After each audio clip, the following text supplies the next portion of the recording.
Oi, irmãos, tudo bem com vocês? Olha só o que diz aqui em Isaías 53, no capítulo 5 vai dizer: Mas ele foi transpassado por causa das nossas transgressões, foi esmagado por causa de nossas iniquidades. O castigo que nos trouxe paz estava sobre ele, e pelas suas feridas fomos curados. Todos nós, tal qual ovelha, nos desviamos. Cada um de nós se voltou para o seu próprio caminho. E o Eterno fez cair sobre ele a iniquidade de todos. Ele foi oprimido e afligido, e contudo não abriu a sua boca. Como um cordeiro foi levado para o matadouro, e como uma ovelha que diante dos seus tosqueadores fica calada. Ele não abriu a boca. Com o julgamento opressivo ele foi levado. Aqui nessa passagem nós vemos o profeta Isaías já profetizando sobre a morte do Messias. Antes mesmo dele vir, dele nascer, Isaías já profetizava como seria a morte do Messias. Aqui, irmãos, no capítulo 5, nós vemos que Isaías fala: mas ele foi transpassado por causa das nossas transgressões. Ou seja, o que seria para nós, o castigo que seria para todos nós, as feridas, a ira que seria para todos nós, caiu sobre o Messias. Ou seja, ele levou com ele aquele peso de pecado, aquele peso de feridas, aquele peso de ira, ele levou junto com ele. No versículo 7 fala que como um cordeiro, ele foi levado para o matadouro. Irmãos, nós vemos no Antigo Testamento, na lei de Moisés e os profetas, que quando alguém pecava, ele deveria levar até o lugar santo, até o sacerdote, um cordeirinho. E ali aquele cordeiro era morto. Aquele cordeiro levava o pecado das pessoas. Ou seja, tinha que ter um preço de sangue. O cordeiro tinha que ser morto ali. O sacerdote matava aquele cordeiro e aspergia, jogava na cortina. Assim, os pecados daquele povo, do povo de Israel, era perdoado.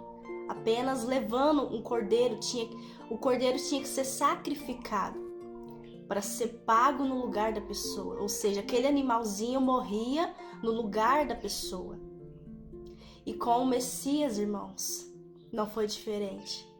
Ali o Criador, ele trouxe um sacrifício eterno, que seria eternamente. Um sacrifício com preço de sangue, um sacrifício vivo. Então, o Criador enviou o Filho dele como sacrifício vivo por todos nós. E ele foi um sacrifício eterno. Ele se entregou por todos nós. Ali, ele levou com ele todos os nossos pecados, todo o peso do pecado, da ira que recairia sobre cada um de nós. Ele levou com ele esse pecado. No Antigo Testamento, irmãos, nós também vemos que ninguém conseguiria se aproximar da presença do Criador. Naquela época, ninguém podia se achegar à presença do Criador. E naquela época, a presença do Criador representava a Arca da Aliança. A Arca da Aliança representava a presença do nosso Criador. E ninguém podia se aproximar dela, a não ser o sumo sacerdote, levita. E ali, o sacerdote intercedia por nós. Nós levávamos um cordeirinho até o sacerdote. E ali o sacerdote sacrificava aquele cordeirinho. E o sangue daquele cordeirinho era aspergido na cortina do lugar santo, do lugar santíssimo. E nesse lugar santíssimo, irmãos, havia uma cortina que tampava a Arca da Aliança. E ninguém poderia se aproximar da Arca da Aliança. Apenas os levitas, o sacerdote, alguém específico e separado para isso. Só que ali, depois da morte do Messias, quando ele entrega o Espírito dele, e ali ele morre, aquela cortina que separava a Arca da Aliança, aquela cortina é rasgada, ela é partida. Ou seja, ali o Criador quis mostrar que tudo aquilo que separava o homem do Criador foi destruído. Então hoje nós temos total liberdade para se achegar à presença do nosso Criador. Só que para isso, irmãos, para nós se achegarmos à presença do nosso Criador, nós temos que chegar com humildade, com arrependimento, com quebrantamento. Você precisa se arrepender. Você precisa querer largar a sua vida errada para você se achegar à presença do Criador. Então quando você se achega até a presença dele, até o trono da presença dele, você se aquebranta, você se humilha, você confessa o seu pecado e se arrepende, então ali ele te ouve, ele se inclina para você. Então, para nós se achegarmos, precisa haver um arrependimento. Porque, irmãos, não tem como nós se achegar, orar ao Criador com o nosso coração cheio de ódio, cheio de ira, cheio de pecado, sem se arrepender. Não tem como, irmãos. Nós temos que ser sinceros na presença dele, para que a nossa oração, o nosso clamor, suba até o trono dele, como um aroma agradável às narinas dele. Hoje nós temos total liberdade para orar a ele, buscar ele em qualquer lugar, a qualquer hora. Se você estiver ajoelhado, em pé, sentado, você pode buscar, clamar a ele, clamar em espírito, clamar através da sua voz, louvar a ele, que ele irá receber. Só que precisa ter sinceridade no seu coração. Você precisa se arrepender, tirar tudo aquilo que te impede. E o que impede a pessoa, o homem, se achegar à presença do Criador? É justamente o pecado. O pecado que nos traz separação do Criador e entre nós.